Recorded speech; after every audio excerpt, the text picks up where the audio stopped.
ya. Ada bekam, ada herbal, ada nutrisi, ada Al-Quran, dan ada aromaterapi. Gitu. Jadi kita memiliki beberapa terapi, yaitu bekam, saya ulangi, bekam, herbal, nutrisi, Al-Quran, dan aromaterapi. Jadi kita tidak bisa untuk memberikan penata laksanaan nanti misal hanya bekam saja, nggak bisa. Kita harus berkolaborasi. Ingat, kita prinsipnya adalah integratif ya, cara holistik dan terintegratif. Nah, itu. Baik. Kemudian bab nutrisi. Nah, nutrisi tadi kita tahu penyebabnya, kemudian kita atasilah bagian nutrisinya ya, karena Rasulullah pernah bersabda, Rasulullah selalu menjaga makanannya dan lebih sering lapar daripada kenyang. Ini prinsip utamanya. Ketika kita bicara masalah GERD, masalah pencernaan, maka kita perbaiki nutrisinya. Ya, bagaimana kita memperbaiki nutrisi? Ingat apa yang dilakukan oleh Rasulullah. Rasulullah itu selalu menjaga makanannya dan lebih sering lapar. Ingat, menjaga apa yang dijaga? Yang dijaga adalah makanan yang halal, thayyib, dan alami. Ya, nih di dalam Quran surat Al-Baqarah Allah berfirman, ya ayuhan nas kulu mimma fir aldi halalan thayyiban. Jadi makanlah yang halal lagi baik dari apa yang terdapat di bumi dan janganlah kamu mengikuti langkah-langkah setan. Masya Allah. Jadi inilah Bapak Ibu, kita harus bisa menjaga makanan kita. Ya, halal, thayyib, dan alami. Itu sangat penting sekali untuk kesehatan lambung kita, pencernaan kita. Itu.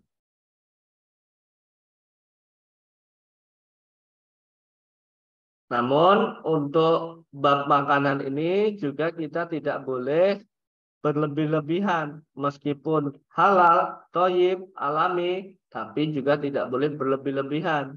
Ya, ingatlah kata Allah di dalam Quran surat Al-A'raf yang mengatakan bahwa wakulu wasrobu wala tusrifu. Makan dan minumlah tetapi jangan berlebih-lebihan. Itu yang diperintahkan oleh Allah di dalam Quran surat Al-A'raf. Maka seperti yang disampaikan Rasulullah tadi, cukuplah makan hanya sepertiga untuk makanan, sepertiga minuman, dan sepertiga udara. Jadi membagi makanan menjadi, membagi perut menjadi 3 bagian tadi.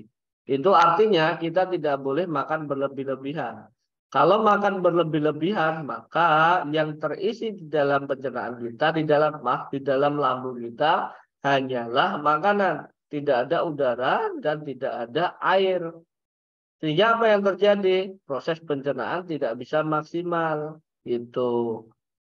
Ketika tidak maksimal, apa yang terjadi? Mual biasanya. Ya, ini. Oke.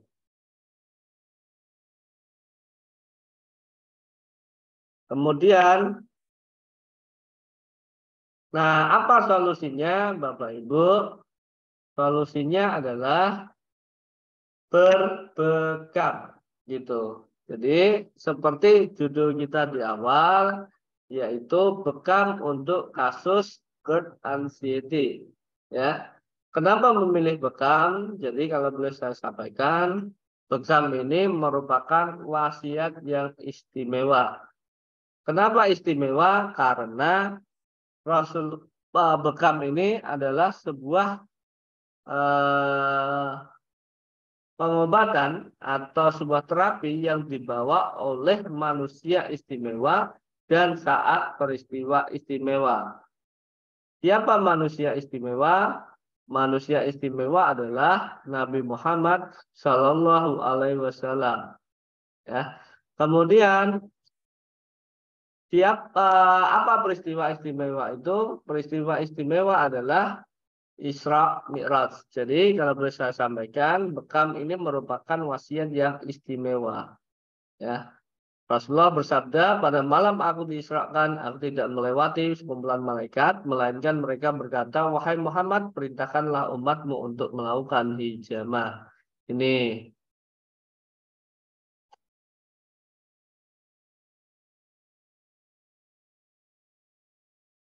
Oke, kemudian apa sih bekam itu? Ya, ini bekam adalah pengeluaran darah dari permukaan kulit perifer. Ya, menurut Ibnu Qayyim al-Jauziyah, saya ulangi, bekam adalah pengeluaran darah dari permukaan kulit perifer. Kemudian ketika dijabarkan, bekam adalah pengeluaran darah dari permukaan kulit dengan jalan penghisapan. Kemudian perlukaan ringan pada kulit bagian luar, kemudian penghisapan kembali sampai darah keluar. Jadi ini adalah bekam, Bapak Ibu, ya.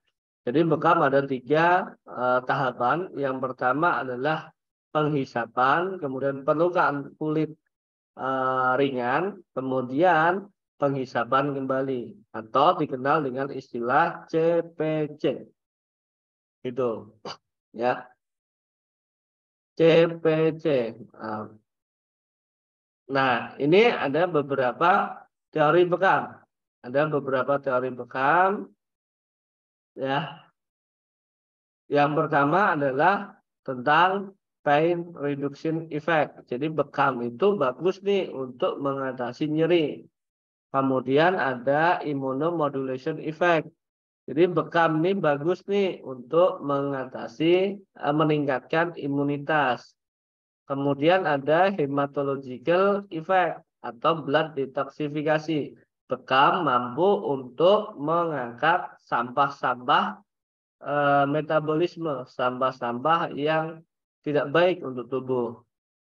Kemudian ada anti-inflammatory dan increase blood circulation effect. Jadi bekam mampu untuk meningkatkan untuk anti-inflamasi, ya, dan bekam mampu mengeluarkan nitric oxide, yang mana nitric oxide ini fungsinya untuk melebarkan pembuluh darah, gitu.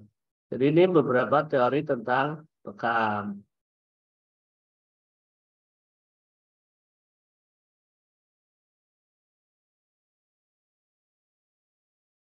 Itu, Bapak Ibu. Kemudian,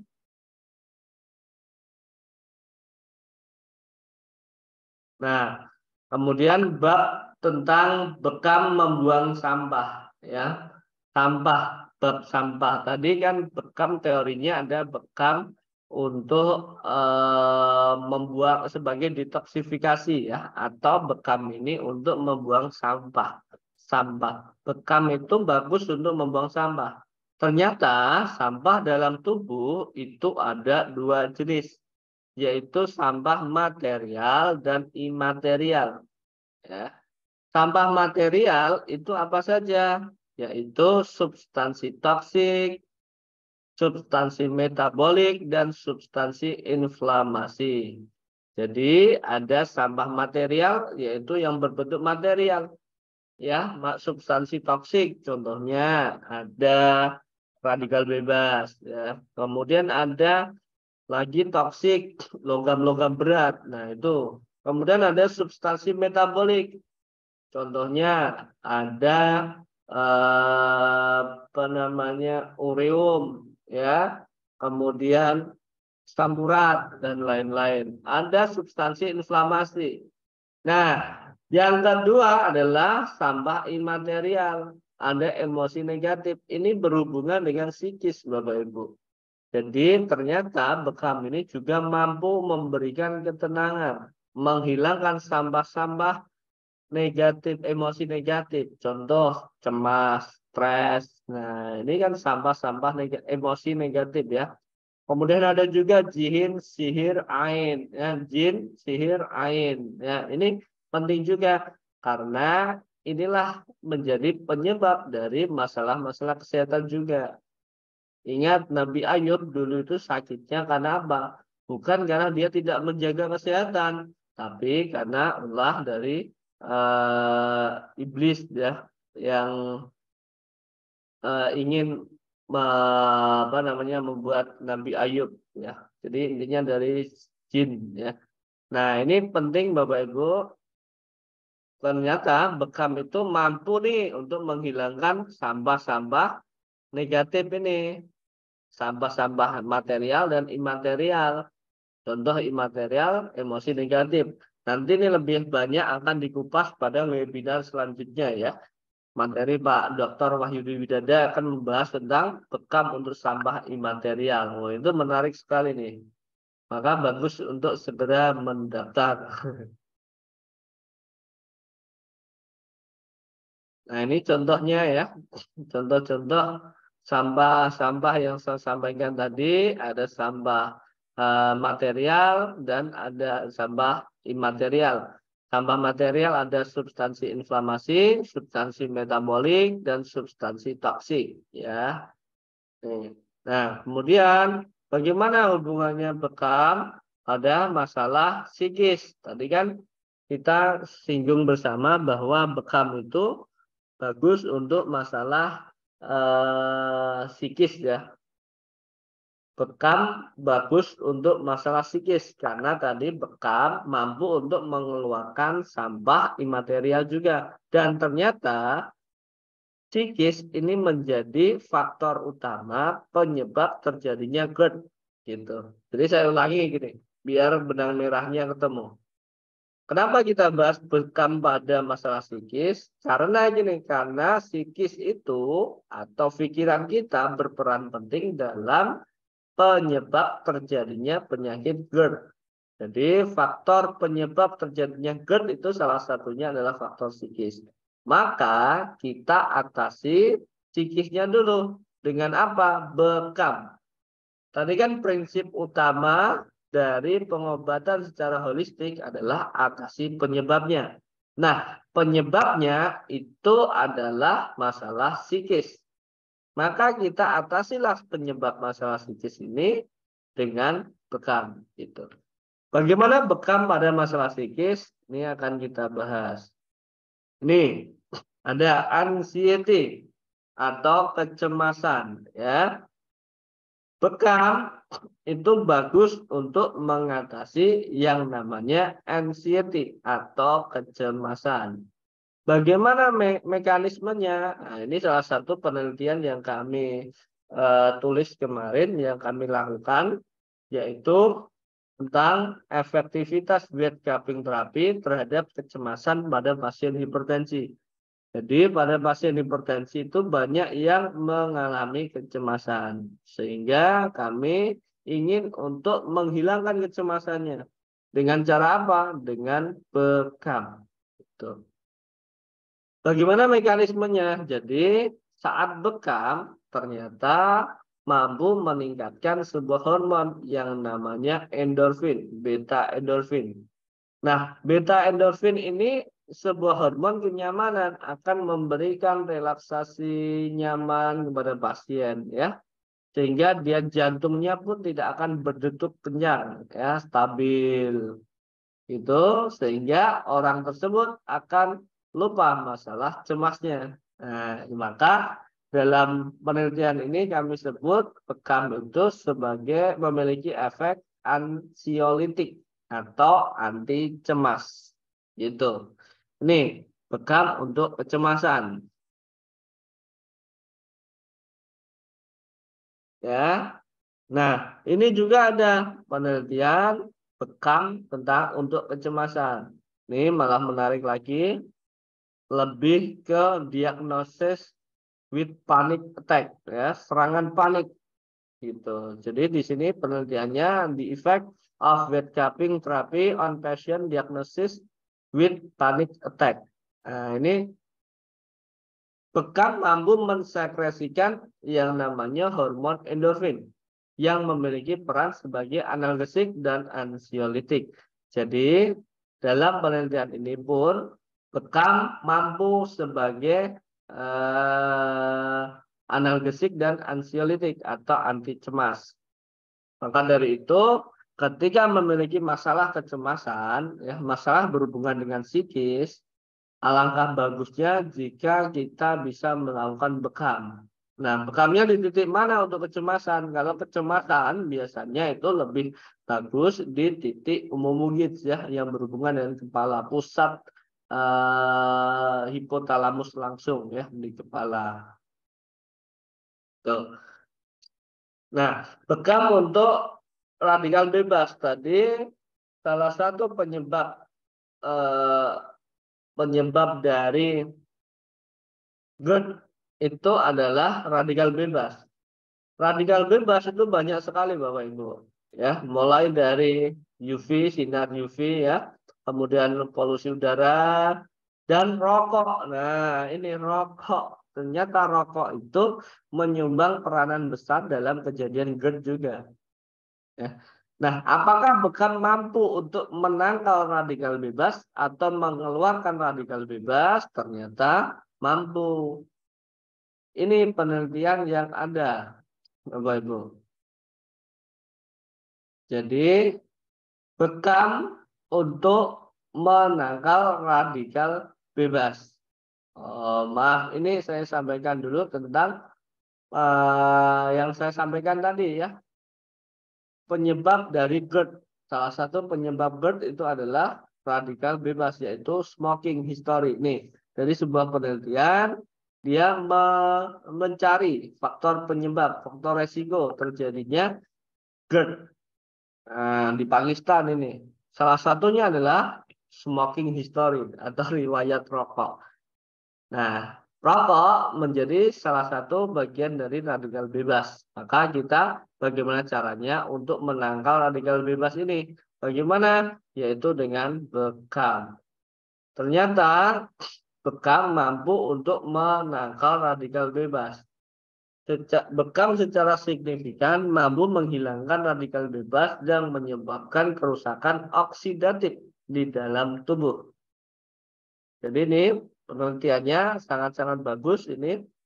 Nanti kalau tertarik bisa saya bagikan untuk artikel ini bisa kita pelajari bersama. Ya. Jadi ini ada bekam untuk radikal bebas. Bekam secara signifikan mampu menghilangkan nih radikal bebas yang menyebabkan kerusakan oksidatif di dalam tubuh. Ya, nih. Nah, bekam dan nyeri. Tadi salah satu gejala dari GERD itu adalah nyeri. Ya, GERD ada nyeri, nyeri ulu hati dan juga nyeri stomach ya, lambungnya nyeri. Maka biasanya orang-orang yang nyeri itu maaf, orang-orang dengan GERD ya, maka biasanya diberi obat anti nyeri. Padahal ini menarik ini. Orang yang sakit GERD karena gejalanya ada nyerinya diberi obat anti nyeri golongan NSAID. Ya, golongan NSAID. Namun ternyata obat anti nyeri golongan NSAID ini menjadi faktor penyebab terjadinya nyeri. Itu. Jadi ketika orang GERD dikasih obat NSAID, golongan NSAID ya, anti nyeri, maka dia akan semakin menjadi-jadi GERD-nya. Boleh akan menjadi-jadi GERD-nya karena penyebabnya, salah satu penyebabnya adalah obat anti nyeri. Nah, bagaimana solusinya? Solusinya adalah kita cari obat analgesik yang aman. Yang aman. Apa analgesik yang aman? Yang aman adalah bekam. Gitu. Nih, bekam itu efektif dalam mengurangi nyeri, Bapak Ibu. Sehingga bekam dapat dijadikan sebagai analgesik yang aman. Kenapa harus melakukan penata laksana nyeri? Karena nyeri itu merupakan salah satu gejala dari GERD. Gitu. Saya ulangi ya, saya simpulkan. Jadi pasien GERD itu sering mengalami yang namanya nyeri. Ya. nyeri. Maka ketika berobat ke dokter ya akan diberikan resep, salah satunya adalah obat anti nyeri golongan NSAID. Padahal obat golongan NSAID anti nyeri ini menjadi salah satu penyebab terjadinya GERD. Ya. Sehingga semakin parahlah GERD-nya tersebut. Nah, solusinya apa? Solusinya adalah kita cari obat analgesik yang aman. Apa itu? Bekam. Tuh, jadi bekam ini sebagai analgesik yang aman. Maka dengan berbekam, insya Allah aman bagi pasien penderita GERD yang memiliki gejala nyeri.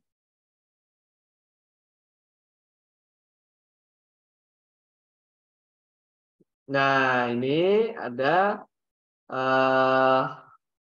ada bekam menurunkan nyeri. Ya, di sini ada penelitian kami juga, yaitu peran bekam dalam menurunkan skala nyeri leher. Jadi, pasien-pasien yang mengalami nyeri leher, kita bekam. Dan ternyata mampu nih untuk meredakan nyerinya.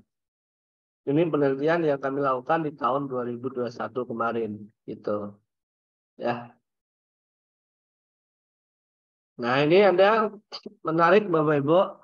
Ada bekam dan fungsi gastro. Ya. Ini hasilnya menarik. Jadi cupping dan moxa di gastrointestinal function and immune function in patient with functional diarrhea. Jadi ternyata kesimpulannya adalah bekam ini mampu untuk meningkatkan fungsi dari gastro. Jadi bab peristatiknya, bab hormonalnya, enzim-enzim pencernaannya tadi, misal gastrin dan lain sebagainya, itu diperbaiki. Nah, inilah efek bekam pada fungsi gastro. Oke. Kemudian titiknya, nah ini sepertinya sudah tidak sabar ya menyaksikan titik bekam untuk gastro itu di mana toh masalah GERD itu. Nah, ini Bapak Pak Ibu. Aris, mohon maaf Pak Aris, Ini yang waktunya saya 5 menit rekomendasikan lagi.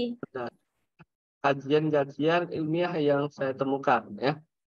Nih, dan berdasar pengalaman. Jadi berdasar literatur ilmiah dan pengalaman. Yang pertama ada titik al-kahil ya. Al-kahil itu letaknya di mana? Ini saya urutkan dari atas ya, yang paling atas, punggung al-kahil. Aris, mohon maaf Pak Aris, Ya, ya. Jadi ini ada titik al-kahil ya, al-kahil di atas. Kemudian ada bawahnya itu namanya titik az-zahrul a'la. Nah, ini az-zahrul a'la, az-zahr a'la ya, zahr. Zahr a'la itu di antara belikat kanan kiri ya. Kemudian ada lagi titik az-zahrul wasati. Wasati ini lebih ke titik hepar ya, hati. Kemudian ada al-khotanul sufla. Ini bagus juga untuk pencernaan lambung. Jadi lambung itu ada di titik az-zahrul wasati dan khotanul sufla. Nah, ini 4 ini untuk mengatasi masalah itu. Kemudian untuk memperbaiki sfinkternya tadi, titiknya mana? Ini ada az-zahr a'la yang ada di belikat itu. Gitu. Nah, di depan itu juga ada titiknya karena masalah gejala dari GERD ini adalah salah satunya nyeri ulu hati, maka bekamlah di sana. Insya Allah itu akan mampu meredakan nyerinya dan memperbaiki sfinkternya tadi, sehingga sfinkternya tidak bertahap, dia akan memperbaiki dirinya sehingga dia akan pintunya akan mudah terkunci kembali. Ya, jadi tidak rusak lagi. Ibarat sebuah pintu itu diperbaiki engselnya dengan berbekam itu akan diperbaiki lah gitu. Karena bekam ini mampu untuk memperbaiki kerusakan sel-sel yang ada di sekitar area pembekaman. Itu. Ya, ini beberapa titik yang saya rekomendasikan. Mohon izin, ini saya yang merekomendasikan ya, berdasar dari pengalaman dan kajian ilmiah yang saya temukan. Sehingga ketika eh, saya tidak mengutip dari siapa gitu, nanti biar ini menjadi tanggung jawab saya, ya. Karena saya menemukannya di artikel yang saya baca dan pengalaman. Ya, memang tidak ada penjelasan spesifik dari buku apa tentang titik ini, gitu.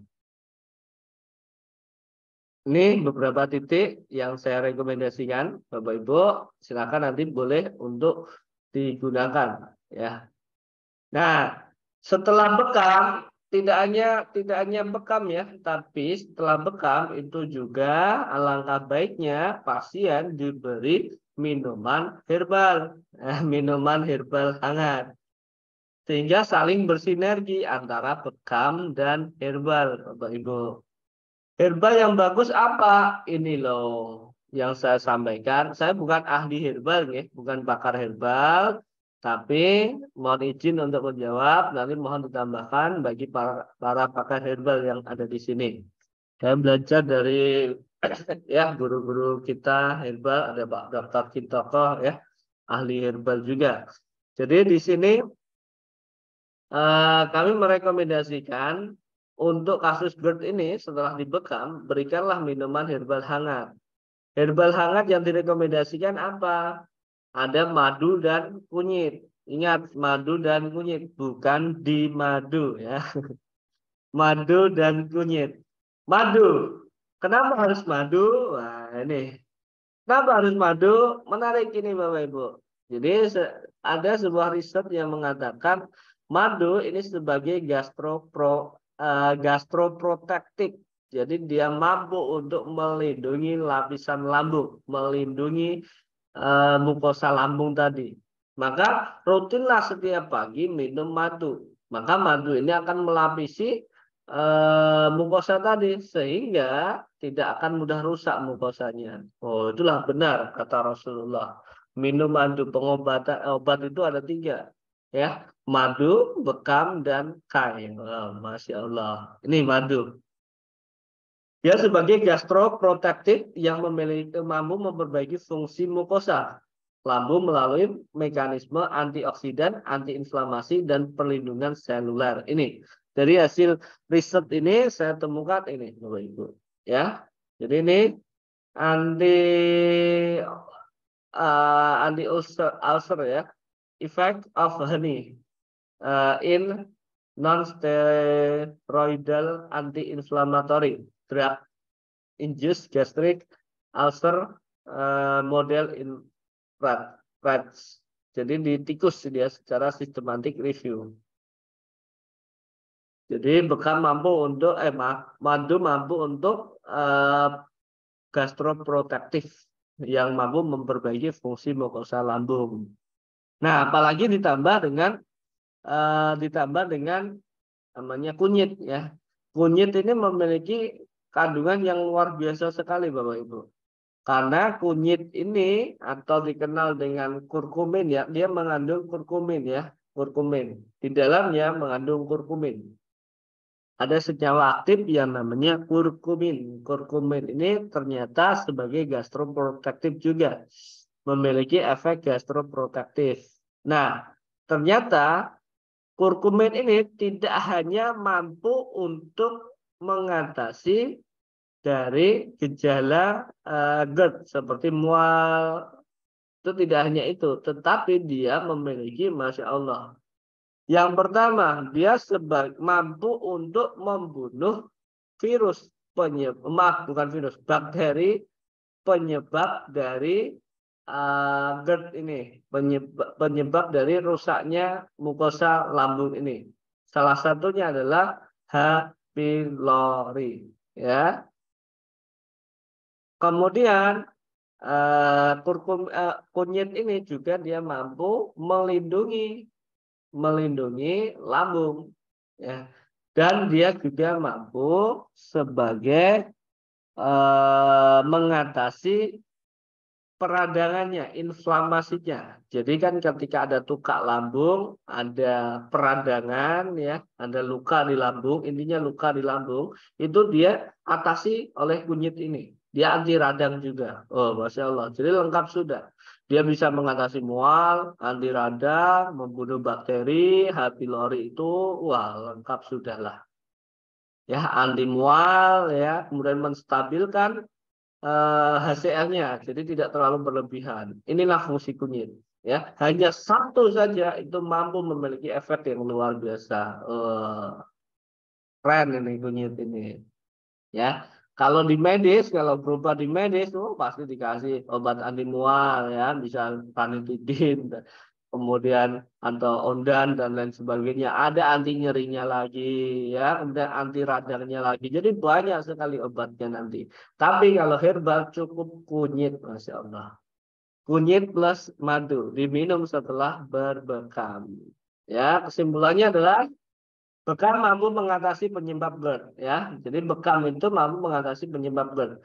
Apa penyebab GERD tadi?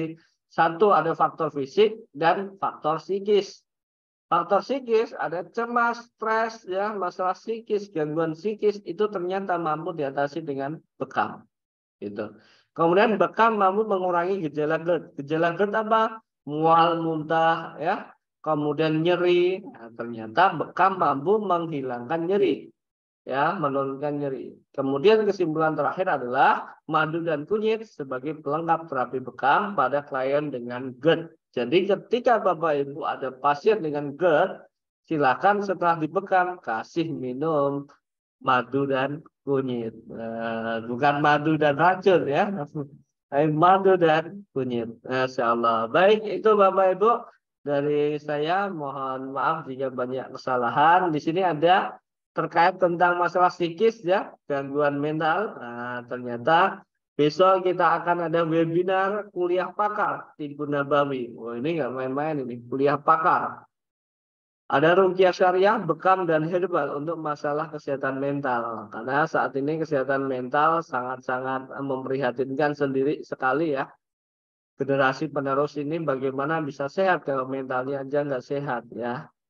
Padahal mental ini berperan penting dalam kesehatan. Ya, nanti ada narasumbernya, Masya Allah, ini ada Dokter Menti, ada Dokter Susi, ya, Dokter Sagiran, ada Pak Kintoko, ada Bu Retno. Ini adalah psikolog, ya, yang kemarin disertasinya tentang terapi nabawi untuk psikosomatis. Dan GERD ini ternyata bagian dari psikosomatis. Nah, nanti kita kupas tuntas. Ada Ustadz Musdar, ya, ruqyah syariah untuk One Love. Wah, ini LGBT. Dan Pak Dr. Wahyu Dwi Dada yang akan membahas bekam dan sampah imaterial. Tadi sempat disinggung dikit, ya. Kami besok akan dikupas tuntas. Ternyata sampah imaterial ini masalah psikis. Oke, kalau Bapak Ibu belum latihan bekam, silahkan bisa merapat bersama kami. Alhamdulillah masih tersisa 2 kursi kosong. Oh, satu Pak. Tinggal 1 kursi kosong lagi. Besok Sabtu dan Ahad di Jogja. Sekalian piknik, silakan. Bagi yang hadir pada malam hari ini akan dapat potongan voucher senilai 200.000. Nanti hubungi admin. Ini ada bekam harmoni ketiga. Alhamdulillah kemarin harmoni 1, 2, alhamdulillah sudah terlaksana dengan ratusan peserta dan sekarang ada harmoni 3. Silakan Bapak Ibu. Baik, demikian Bapak Ibu, terima kasih banyak atas partisipasinya. Kurang lebihnya mohon maaf. Bila taufik wal hidayah. Assalamualaikum warahmatullahi wabarakatuh. Saya kembalikan kepada Mbak Obi.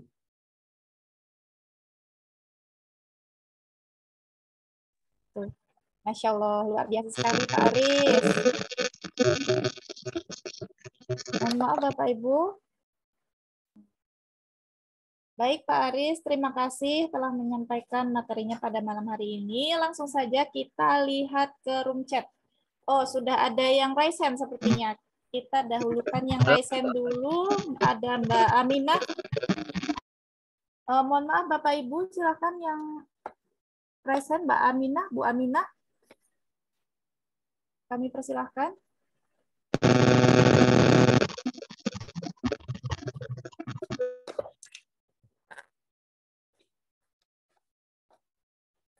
Cek apakah suara saya terdengar, Bapak Ibu?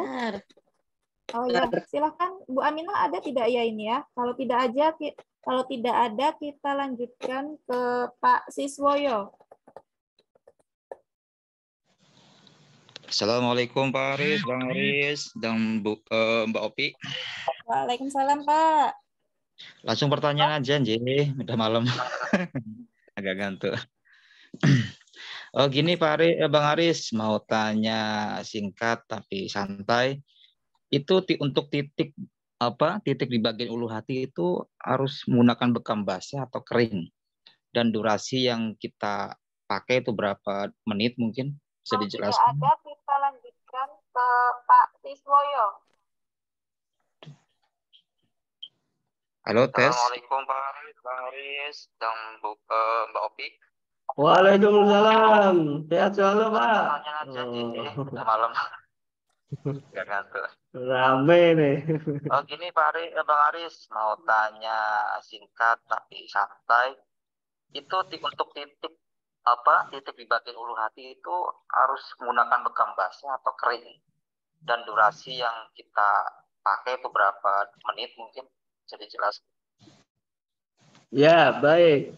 Untuk titik di ulu hati, ini bisa bekam basah, Pak. Halo, tes. Ya, tes. Ya, untuk bekam di titik ulu hati ini bisa dengan bekam basah. Jadi dilakukan bekam basah saja, nggak apa-apa, Pak. Ya, bekam basah tapi hati-hati karena tekanannya dikurangi, jangan sama dengan bekam punggung. Kalau bekam punggung itu tekanannya bisa sampai 3 sedotan ya, tapi kalau di dada ya, bekam di dada atau area perut itu tekanannya maksimal 2 sedotan. Atau tanyakan kepada klien atau pasien sudah nyaman atau belum. Pertama satu sedotan dulu, kemudian tanyakan ke pasien sudah nyaman Pak, gitu. Kalau sudah nyaman ya udah nggak usah ditambah. Jangan sampai kekencengan. Kalau kekencangan malah nggak bagus juga ya, karena dia sensitif area depan ini, mudah nyeri gitu. Itu Pak Sis. Ya, jadi satu sedotan aja dulu. Insya Allah boleh bekam basah. Saya sering melakukan dan saya juga sering saya bekam sendiri di dada. Alhamdulillah aman, insya Allah. Tapi ingat hati-hati ya, jangan keras-keras, jangan tarikannya jangan terlalu kuat. Gitu.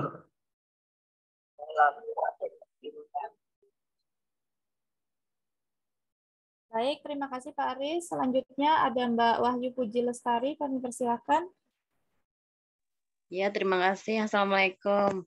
Tanya Mas Aris, ada beberapa kasus pasien itu seperti ya, cuma dengan obat-obatan medis itu sembuhnya itu lama. Masih terus berulang-ulang sampai kemarin itu gejalanya itu hipertensi, keringat dingin, dia merasa lemas, tidak tahan angin. Itu sampai ke rumah sakit sudah 6 bulan, tidak ada perbaikan. Apakah itu juga termasuk GERD ya Mas Arya? Terima kasih. Selanjutnya ada Mbak Wahyu Puji Lestari, kami persilakan. Ya, terima kasih. Assalamualaikum.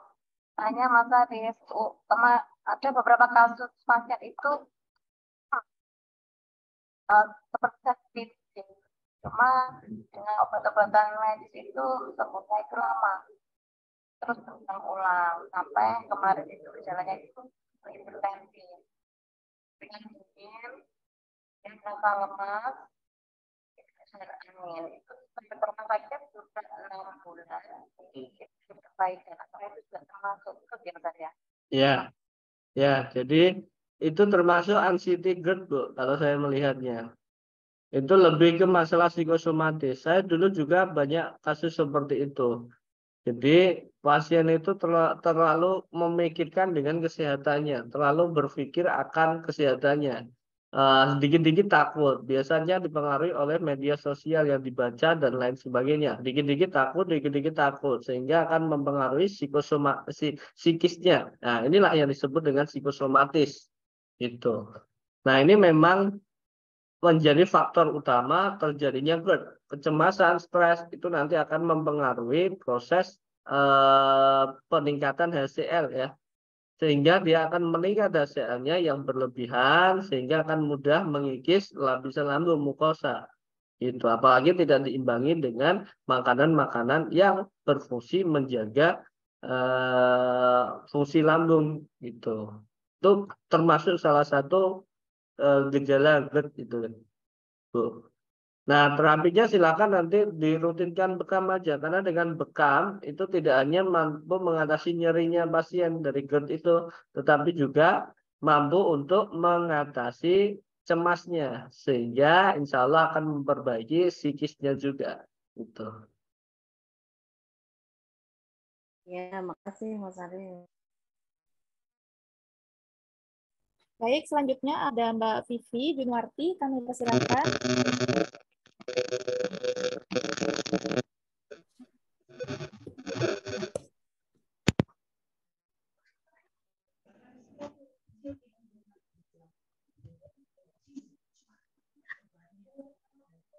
Bagaimana Mbak Vivi? Apakah bisa Halo, tersambung? Assalamualaikum. Oh ya, Waalaikumsalam. Silakan Mbak. Iya, Pak Aris. Saya sebenarnya penderita GERD, Pak Aris. Cuman saya nggak pernah bawa ke dokter. Cuman saya lihat-lihat ciri-cirinya itu kayaknya saya GERD gitu. Cuma kasus itu semakin berat setelah di pernikahan. Di pernikahan semakin berat. Ada Mbak Vivi Junwarti, kami persilakan. Di pernikahan semakin berat. Terus tapi saya rasa belakangan ini tidak kunjung sembuh ya Pak Aris. Saya sudah konsumsi madu, kunyit, juga air jahe, dan ada beberapa kali juga Bagaimana Mbak bekam. Vivi? Apakah bisa tersambung? Halo, Assalamualaikum. Oh ya, Waalaikumsalam. Silakan Mbak. Iya Pak Aris, saya sebenarnya penderita GERD Pak Aris. Cuman jadi saya nggak pernah bagaimana bawa ya ke Pak Aris dokter. untuk penanganan kasus Cuman saya yang lihat kayaknya sudah lama ini Pak Aris saya Setelah rasakan pernikahan. GERD ini. Di pernikahan makin berat, di pernikahan semakin berat, terus Dili ini ya.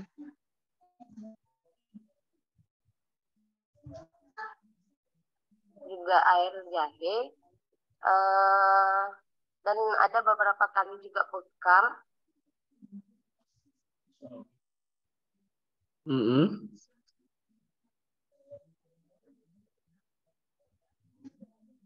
Jadi bagaimana ya Pak Aris untuk penanganan kasus saya yang kayaknya sudah lama ini Pak Aris saya rasakan GERD ini.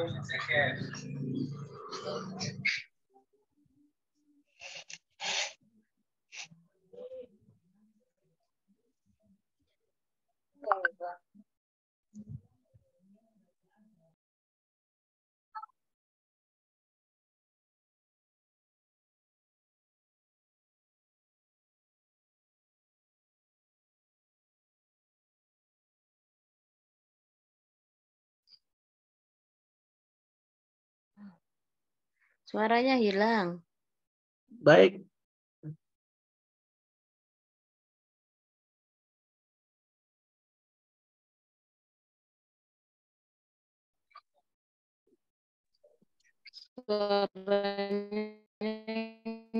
Ya, Bapak Ibu, mohon maaf, Pak.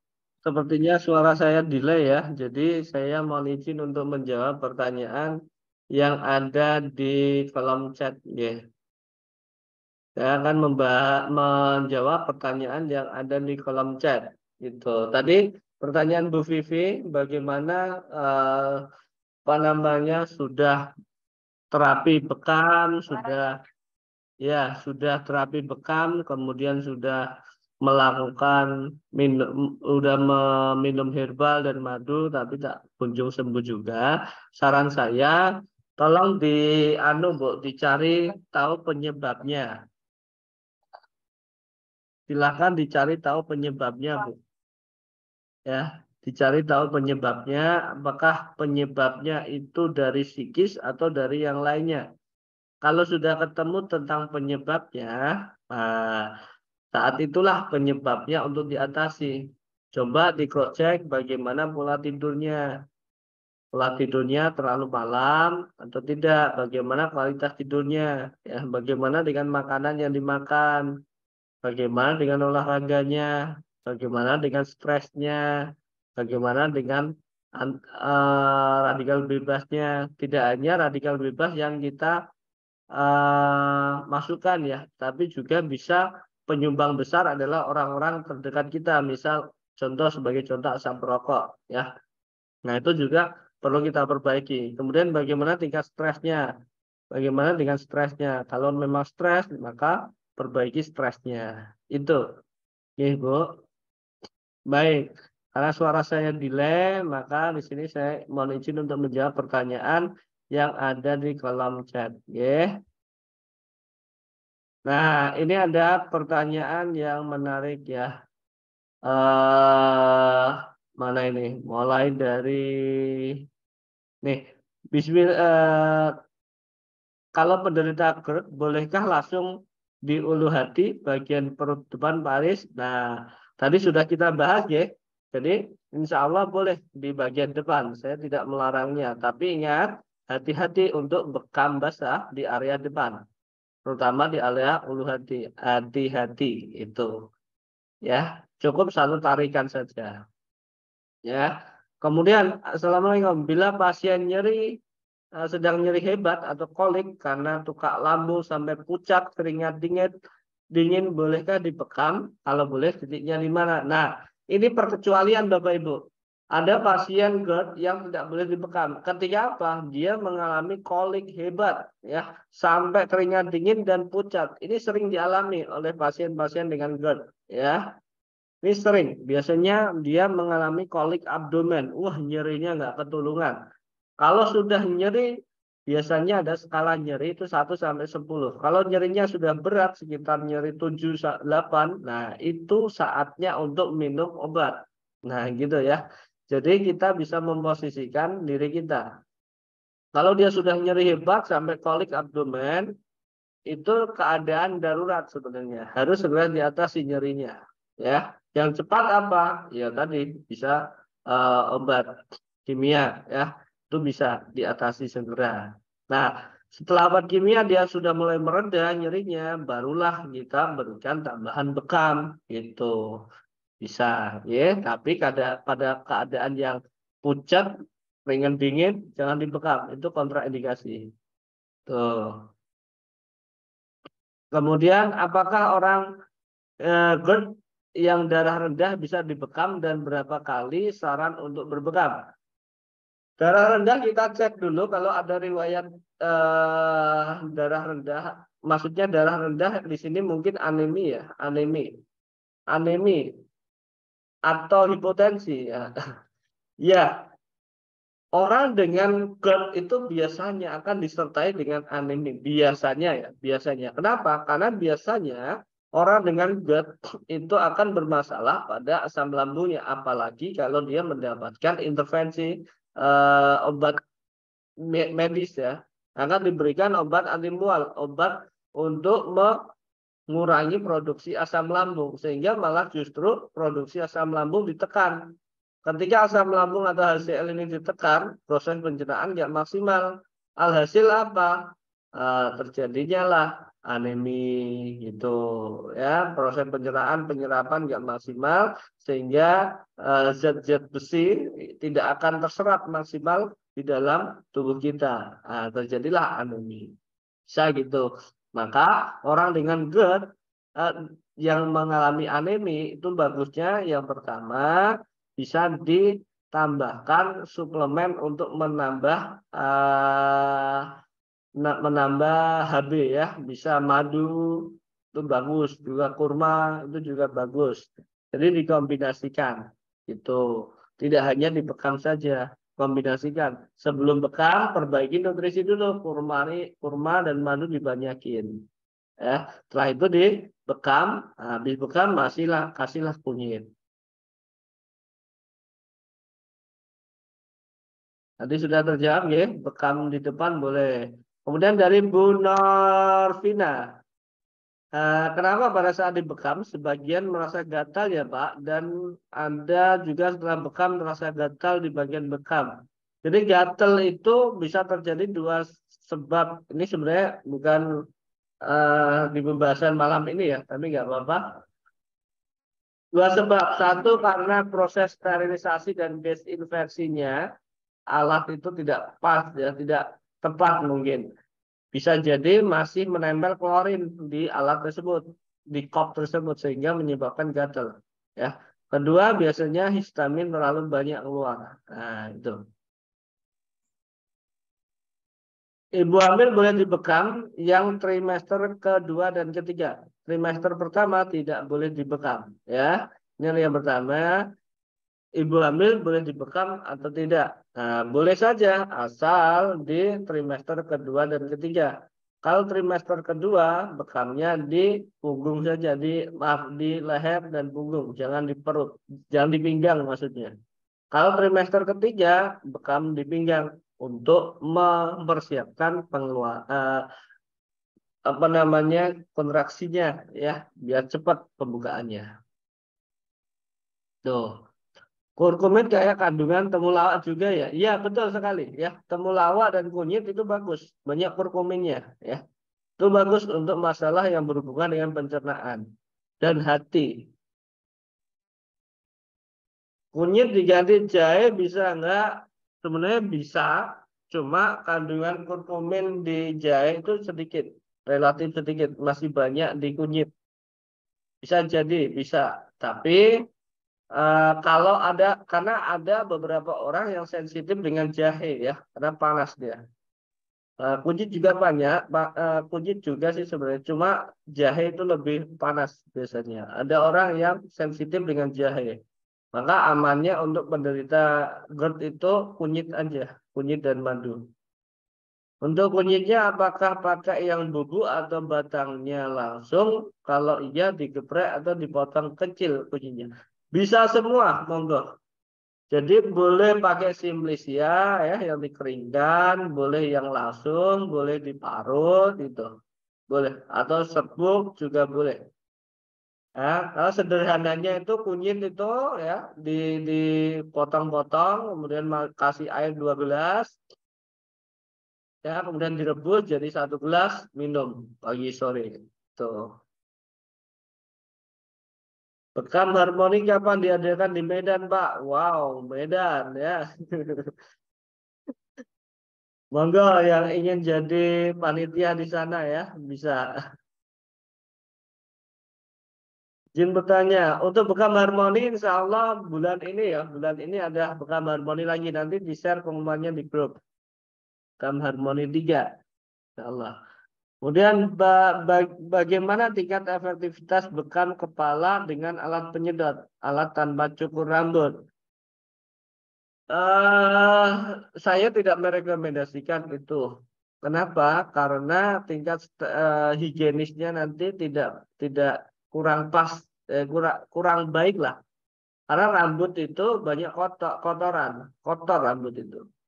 Ketika tidak dicukur, ya, kemudian disedot, ditusuk, meskipun kopnya bisa nempel, kemudian ditusuk, nah tusukannya itu yang bahaya.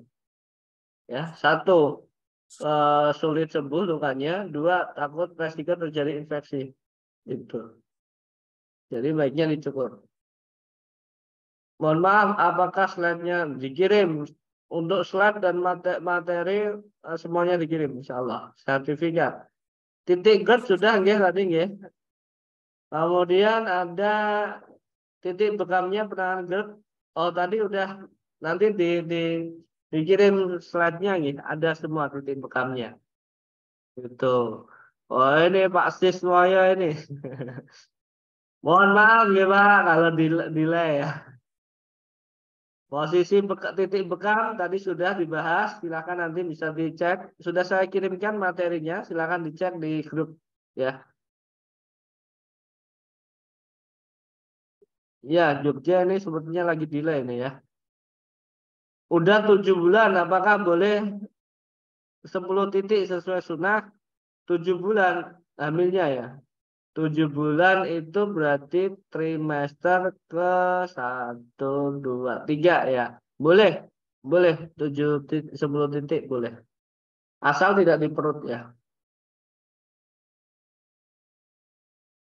Ya, oke. Baik. Ya, setiap benda berbekam wajib punya tensi darah. Enggak wajib sih, Bu. Enggak wajib. Enggak wajib, nggih. Cuma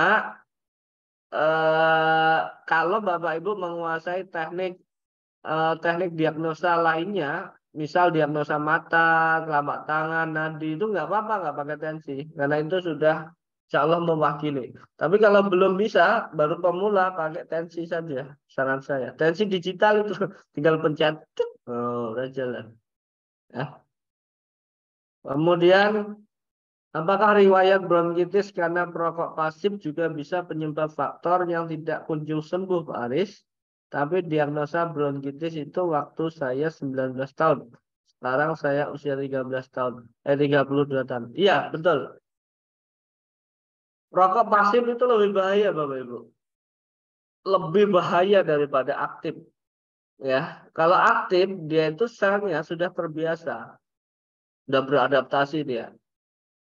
Dan merokok aktif itu ada saringannya, itu tadi ada busanya ya, ada filternya. Tapi merokok pasif itu udah kecampur CO2, ada semuanya, asapnya dan lain sebagainya, itu bahaya.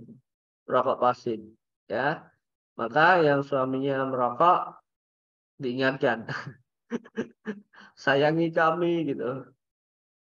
Bagaimana jika sedang berbekam setelah perlukaan di kulit klien berair dan setelah dibekam titik-titik biru? Oh, kalau berair maksudnya blister ya, blister kayak luka bakar itu terlalu kuat penekanannya dan dia kemungkinan terlalu lama penyedotannya. Nah ini akan dibahas di pelatihan bekam sunnah, pelatihan bekam dasar ini.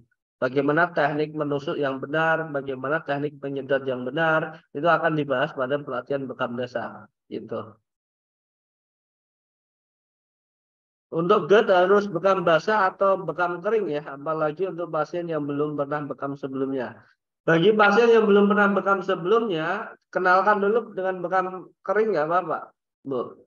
Misal 5 titik, 4 titik bekam kering, 1 titik bekam basah gitu. Ya. Dan dievaluasi. Jadi pasien yang belum pernah berbekam itu saat bekam evaluasi, tanyakan kondisi pasien. Gimana Pak, masih nyaman tidak? Gitu. Karena biasanya pasien yang baru pertama bekam tuh, resiko pingsannya tinggi, resiko lemesnya tinggi ya. Harus hati-hati, dievaluasi terus. Penyebabnya dari GERD saya bingung Mbak, sudah cukup capek dan keluhan nyeri ulu hati, sesak napas, begah juga. Sesak napas. Bu Vivi, nanti kita boleh japrian ya. Kita coba gali penyebabnya apa. Insya Allah nanti coba kita cari solusinya. Bisa japri saja nantinya. Bila mana pasien GERD punya riwayat kanker paru dan sedang dalam pengobatan kemo, apa bisa dibekam? Boleh saja dibekam, asal tidak pas kemonya ya. Jadi setelah kemo, bisa dua hari setelah kemo, itu baru boleh dibekam. Karena biasanya efek kemo itu panjang, ya lemes pasien. Maka boleh dibekam setelah 2 hari dan pastikan kondisi pasien itu bagus. Nutrisi pengalaman saya makan talbinah. Oh, bagus sekali ya, betul. Bu Basrah, betul sekali itu. Saya lupa. Talbinah itu bagus sekali untuk penderita GERD, untuk masalah pencernaan. Nah, itu talbinah insya Allah nutrisi yang terbaik, nutrisi yang baik ya. Campur madu itu bagus. Nah, ya, talbinah itu bagus ya. Psikosomatis, hormon apakah yang terkait dengan kecemasan? Nah, untuk kecemasan itu kalau untuk apa namanya? Untuk masalah kenyamanan itu adalah endorfin ya. Kalau untuk hormon yang berkaitan dengan kecemasan itu biasanya apa namanya? Saya kok jadi lupa. Hormon, saya lupa. Bentar. Kecemasan Eh, Astagfirullah, saya akan jadi ngeblank.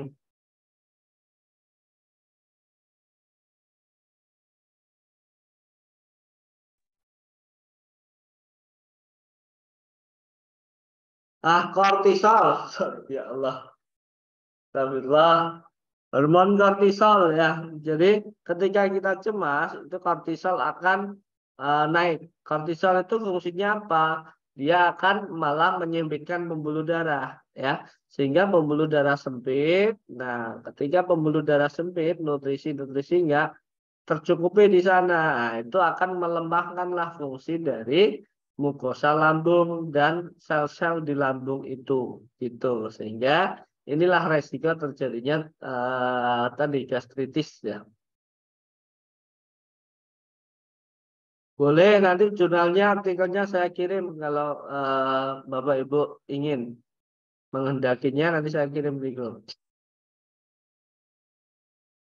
Untuk titik-titik bekam sudah pernah kami kirim ya di grup ya. Jadi ada titik-titik bekam sudah saya share posternya. Nanti yang belum nanti akan di-share panitia lagi. Untuk madu dan kunyit apakah boleh dijadikan satu gelas? Kalau boleh, boleh saja. Makanya tadi madu dan kunyit, kalau kunyit saja itu nanti rasanya agak gimana gitu ya, kurang enak. Tambahkan madu, Pak. Jadi caranya kunyit tadi dipotong-potong, masukin ke dalam wadah, kasih 2 gelas air, rebus jadi 1 gelas air. Kemudian setelah agak hangat, kasih madu. Jangan pas rebus kasih madu ya, bukan. Tapi pas hangat kasih madu. Nah, diminum sehari 2 kali, pagi, sore. Nah, insya Allah. Betul sekali, Bu. Jadi intinya sebelum masuk di herbal dan terapi bekam, diperbaiki dulu psikisnya. Betul sekali ya. Jadi psikis untuk memperbaiki psikis itu juga kita perbaiki hatinya. Gitu. Betul. Pasien GERD yang memiliki riwayat darah rendah. Oh, tadi sudah ya. Darah rendah bisa.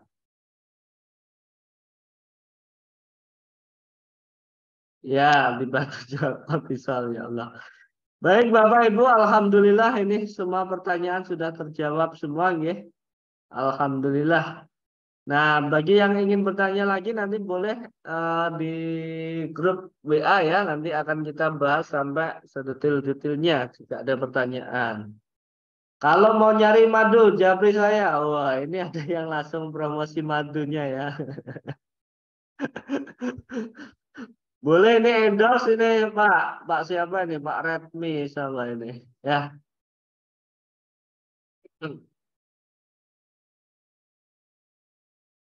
Nah, ini ada beberapa teori Pak Renta untuk jeruk nipis ya. Jeruk nipis itu memang rasanya asam, apakah memang dia HCl-nya tinggi? Nah, ini ahli farmasi yang harus menjawab ya. Kalau saya ada 2 pendapat.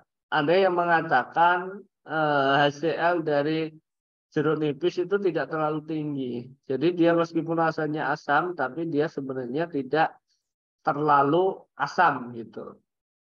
Ya, ada juga yang mengatakan, wow, jeruk nipis ini memang pH-nya tinggi, maaf, dia memang asam gitu. Jadi pH ya, pH ukurannya, ukuran untuk mengukur itu pH, pH-nya asam atau basa, gitu. Nah, nanti bisa di